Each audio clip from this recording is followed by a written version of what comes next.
Hey everybody, this is Pam Sterling with the Outrageous Joy Raw Food Adventure, and I want to welcome you to my kitchen. Today we are making my new favorite recipe. It is amazing, and it's called coconut mango vanilla pudding. It's fantastic. In fact, don't tell anyone, but I had it for breakfast actually 3 times last week. You know, about a month ago I went to Thailand and I spent a month at a spa, a raw resort there called the Spa Resort. And in the restaurant there they served a mango flan, and it was the hit of the restaurant, whether people were eating raw or not. And so I came back on a mission to figure out how to make this, and I think I've got it. So I want to share it with you today. And so here we go.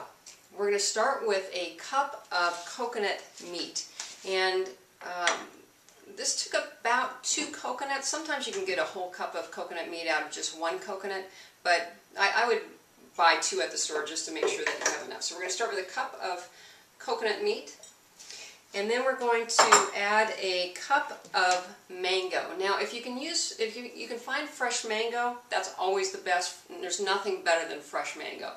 This time of year, it happens to be December right now. Frozen mango is a great substitute. The other advantage of that is you can eat it right away, which I like. If you use fresh mango, you want to chill it for a couple of hours probably to let it really firm up and set. So we're going to use a cup of frozen mango.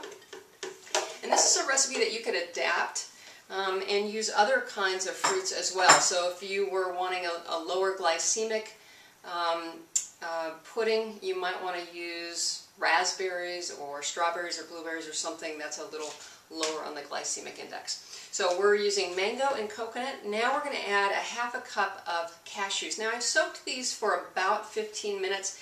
I just started soaking them when I started cracking open the coconut, so you really don't need to soak them all that long. So just throw them in water for a bit, and then when you're ready to throw them in the blender, just take them out of the water. So we're going to put a ½ cup of cashews in there. And then I reserved some of the coconut water, and we're going to put a ½ cup of coconut water into our blender. And you want to use a high-speed blender for this, pretty heavy duty. You could probably use an Oasterizer or something like that, but high-speed is going to be the best because it's going to give it that really silky kind of texture. So now we're going to add a couple of tablespoons, 2 tablespoons of raw agave. If you're not familiar with agave, you can usually get it at a health food store or even a place like Trader Joe's if you live in the U.S. And it also is a sweetener that's a little lower on the glycemic index, certainly than regular sugar or honey or any of those. So a couple tablespoons of agave.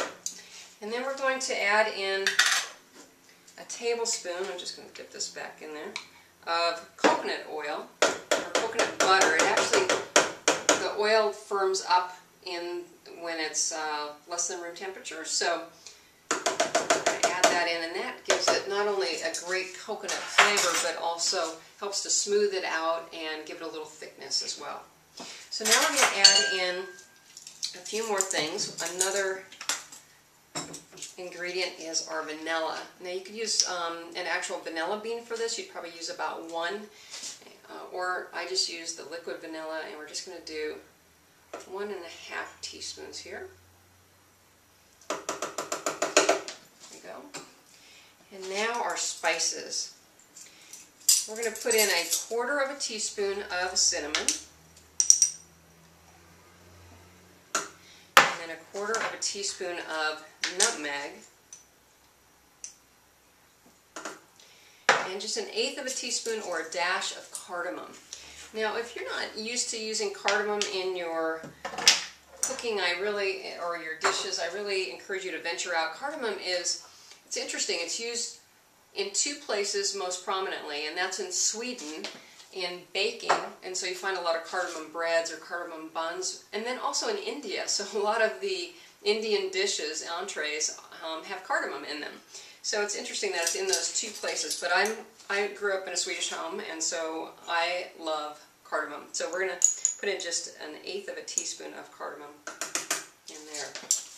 And then we're going to put in just a teaspoon of salt. So I'm just going to grind to what looks like about a teaspoon there. All right, so now we are ready to blend. Just clear the way here.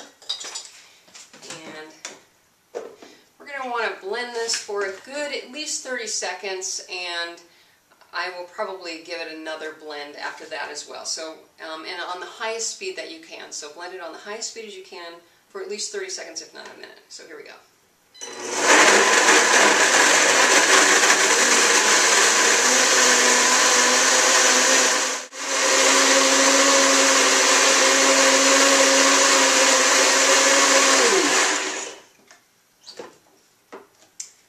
Okay, it looks like, yeah.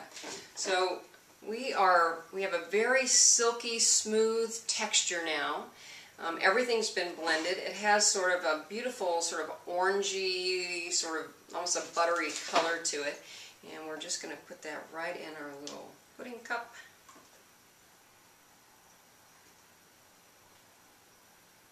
This is so good. So good. And of course, this is an easy recipe to double for when you're having more people over for dinner. So we're just going to give a taste here.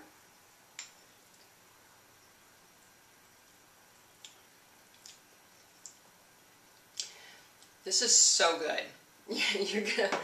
You're gonna love this. This is so good. You know what's really fun is the mango gives that, you know, nice fruity. It's not real fruity. It's sort of a subtle fruity flavor, but then the cardamom sort of comes behind it and really gives a nice flavor to it. So, coconut mango vanilla pudding. Enjoy, everybody. And until next time, be well.